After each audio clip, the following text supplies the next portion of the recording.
So guys, kapag ganito ang sira ng electric fan nyo, ayan, yan, umiikot. Guys, i-on natin. On natin guys, number 3, kasi mahina yung number 1, number 3. Ugong lang pero walang ikot. Ayan, umuugong. Pero pag tinulungan natin yan guys, na ikutin, yan, iikot siya guys. Yan, iikot siya. So ang sira nito guys, nasa loob na ng motor. Yung stator windings sa loob, may putol yan mga paps. So gumagana naman.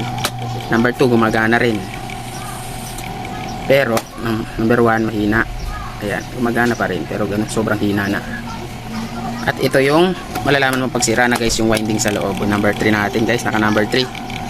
Hawakan natin ngayon kung mapipigilan natin o hindi, kasi ang motor ay hindi talaga napapigilan yan guys, lalo na pag number 3, masyado na malakas dapat ang motor. Pero ito, try nating pigilan guys. Hawakan natin dito. Oh, kayang pigilan guys. Yan. So ang sira nito guys is rotor na, yung motor na mismo. So ibig sabihin nito, palitin na to, palitan na ng bago to guys. Okay, salamat guys. Pinalitan ko na rin pala yan ng yan, capacitor guys, oh. 1 microfarad. Pinalitan ko ng bago, ganun pa rin. Pinalitan na rin natin ng bushing guys, pero ganun pa rin. At ito pala yung sira.